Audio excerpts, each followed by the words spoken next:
અત્યારે દેશની દરેક જે નારી છે એ આત્મનિર્ભર બની રહી છે, પોતાની જાતે કમાણી કરીને પોતાનું ઘર ચલાવતી હોય છે અને અત્યારનું જે ઇલેક્શન ચાલી રહ્યું છે એમાં પણ મહિલાઓની ભૂમિકા ખૂબ મહત્વપૂર્ણ છે। આખા જો દેશની વાત કરીએ તો 47 કરોડ કરતાં પણ વધારે મહિલા મતદારો છે, એટલે એમાં તમામ મહિલાઓમાં એ કેપેબિલિટી છે કે એઓ સરકાર બદલી પણ શકે છે અને સરકારની પુનરાવર્તન પણ કરી શકે છે। ત્યારે આજે કેટલીક મહિલાઓ અમારી સાથે જોડાયેલા છે, અમે ગૃહ ઉદ્યોગમાં આવી ગયા છીએ। આ તમામ મહિલાઓ પાસેથી જાણવું છે કે ઇલેક્શનને લઈને તેઓ શું વિચારે છે, એમના નેતા કેવા હોવા જોઈએ, ગુજરાતમાં શું વિકાસ થયો છે, શું બાકી છે, તમામ વિશે આપણે વાત કરીએ।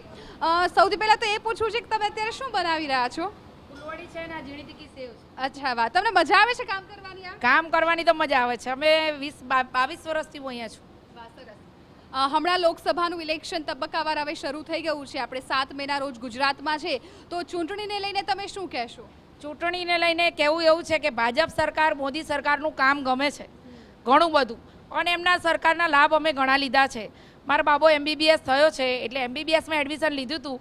5 વર્ષ સરકારે અડધા પૈસાની જે MYSYની ફી મળતી હતી એ એને મળેલી છે, અને જે બીજો અડધો ખર્ચો હતો એ હું આ સંસ્થામાં 22 વર્ષથી છું, આ સંસ્થાનું યોગદાન હતું કે બીજો અડધો ખર્ચો એમને આપ્યો, એટલે એ સરકારનો એક લાભ મેં લીધેલો છે। બીજું, મારા ઘરવાળાને કેન્સર હતું અને એની કિમોથેરાપી મારું આયુષ્યમાન કાર્ડમાં થયેલી છે, એટલે એ બી એક લાભ છે। એટલે સરકારનું કામ, રોડ, સ્વચ્છતા, બધું કામ ગમે છે, પણ થોડુંક અમે આ મજૂરી વર્ગવાળા છીએ એટલે અમને મોંઘવારી થોડી ઘણી નડે છે કે ગેસનો બાટલો મોંઘો થાય છે, દૂધ મોંઘું થાય, અનાજ મોંઘું થાય, મોંઘવારી નડે થોડી, એટલે ઘરમાં થોડું મનને એમ થાય કે મોંઘવારી કેમ આટલી બધી, પણ બીજી બાજુ એમ બી થાય કે કુદરત બી સાથ નથી આપતી, એટલે સરકાર શું કરે, એવો વિચાર એવો છે। એટલે બધા વિકાસના કામો થઈ રહ્યા છે, લાભો પણ મળી રહ્યા છે, પરંતુ ક્યાંક મોંઘવારી છે એનો માર સહન કરવો પડી રહ્યો છે।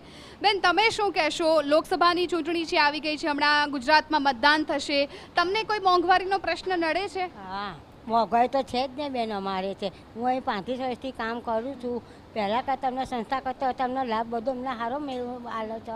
જોલબેન આવ્યા પછી એમનો લાભ સારો અમને મળે છે। પહેલાં અમને આટલો તો લાભ નહોતો મળતો, પણ બેન આવ્યા પછી અમને લાભ સારો આપવા માંડ્યો, એટલે એમનાથી હમણાં બહુ ખુશ છીએ। અત્યારની જે સરકાર છે એને લઈને તમે શું કહેવા માગશો? મોદી સરકાર છે, સારા સરકાર છે, તો પણ એ હજુ 5 વર્ષ ચૂંટાઈને આવે તો અમારા માટે સારું છે, પણ મોંઘવારીનો જ અમને બધાને માર પડે છે બેન।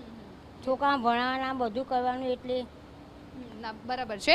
બીજા પણ મહિલાઓ મારી સાથે છે, એ એમનું કામ કરી રહ્યા છે ને સાથે સાથે આપણે ચૂંટણી લક્ષી એમની સાથે વાતો પણ કરવી છે। બેન, તમે શું બનાવી રહ્યા છો? વાહ, સરસ, કચોરી બની રહી છે, અને સાથે સાથે આપણે એ પણ જાણીએ કે અત્યારે દેશમાં કેવો માહોલ છે।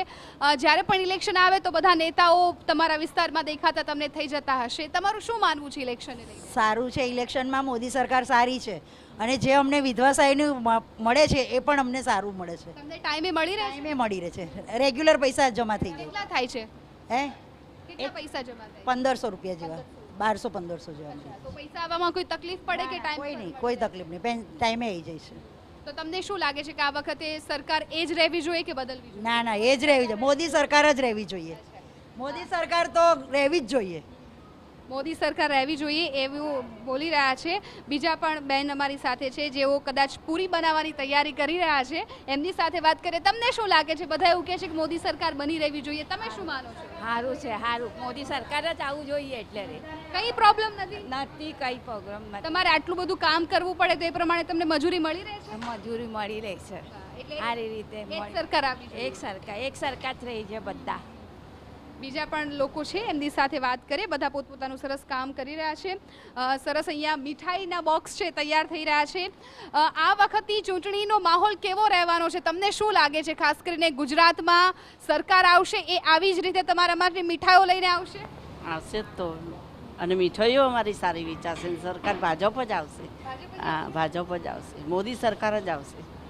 બીજું તો કંઈ તમારે કહેવું છે? તમને કંઈ તકલીફ થતી હોય, કોઈ સમસ્યાઓ હોય? ના, અમારે તકલીફ તો કંઈ નહીં, પણ મોંઘવારી તો બધા નડે જ ને, મોંઘવારી થોડી નડે। મોંઘવારીને લઈને શું કહેશો?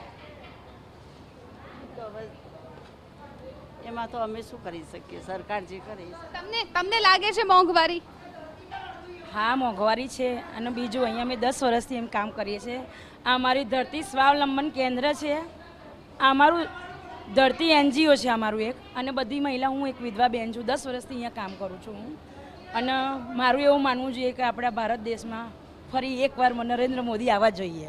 હા હા, આવવા જોઈએ. બીજા પણ બહેનો આગળ છે એ કામ કરી રહ્યા છે, આપણે એમની સાથે પણ વાત કરીએ. સરસ મજાની વેફર્સ છે તૈયાર થઈ રહી છે.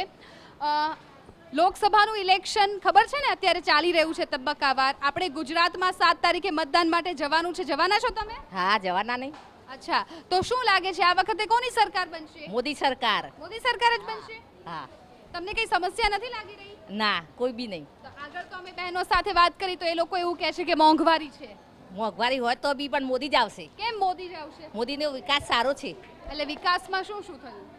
રોડ બન્યા, પછી ઘરો, ગરીબ લોકોને ઘર બનાવે છે, એ બધું સારું સારું કામ કરે છે મોદી સરકાર. તમે શું કહેશો બેન? બોલો. વિકાસ થયો છે? હા, વિકાસ થયો છે ને. શું સારું સારું બન્યું છે? સારું છે, મોદીને આયા પછી સારું છે. સારું છે. સારું છે. એટલે બીજા પણ છે અમારી સાથે, એમની સાથે આપણે વાત કરીએ. લોકસભાની ચૂંટણીને લઈને તમને શું લાગે છે બેન, આ વખતે કોની સરકાર બનશે? મોદી સરકાર. મોદી સરકાર બનશે? કઈ તકલીફ નથી? ના. કઈ જ નહીં. તમે શું કહેશો? મોદી સરકાર. મોદી સરકાર. કયા ફાયદાઓ તમને મળે છે? અત્યાર સુધી તો કશું કરાયું નથી, પણ હવે ચાલુ કરું છું બધી પ્રોસેસ ફાયદાઓ માટે. હા, ફોર્મ ભરીશ મકાનનું ને એવું બધું. એક મિનિટ, શું કહો છો તમે? મારા મિસ્ટરને કિડનીની તકલીફ છે. આજે 17 વર્ષ થયા, તો એમને કિડની ટ્રાન્સપ્લાન્ટ 2 વાર કરાવ્યું. તો 3જી વાર પહેલાં અમારે બીપીએલ હતું મોદી સાહેબનું, અત્યારે પીએમ જે છે એમાં 300 રૂપિયા મળે છે અમને. એક ડાયાલિસિસ છે, એટલે અઠવાડિયાના 3 થાય ને એમાં 300 રૂપિયા દર વખતે મળે છે. પીએમ જેમાં અમને બહુ ફાયદો છે. એટલે આ તમામ એવી બહેનો અત્યારે છે કે જે પોતાના પગભર પર છે અને આત્મનિર્ભર છે, અને સાથે સાથે કોઈક ના કોઈક એમને તકલીફ પડી છે ત્યારે સરકાર તરફથી એમને ફાયદો મળ્યો છે, એટલો પણ એમનો એક ઝુકાવ છે વડાપ્રધાન નરેન્દ્ર મોદી તરફ હોઈ શકે. કેમ કે મોટાભાગની એવી મહિલાઓ છે કે જેમણે તેમની જે સુવિધાઓ છે એમનો લાભ લીધો છે. વિધવા બહેનો હોય તો એમણે પણ તેમની જે યોજના મળે છે એનો લાભ લીધો છે. એટલે અત્યારે જે મહિલાઓ સાથે વાત કરી છે એ તમામ જે મહિલાઓ છે એ મોદી સરકાર ફરી એકવાર વડાપ્રધાન બને તેવું ઈચ્છી રહ્યા છે. કેમેરામેન મનીષ ત્રિવેદી સાથે હું જિજ્ઞાસા, TV9 અમદાવાદ.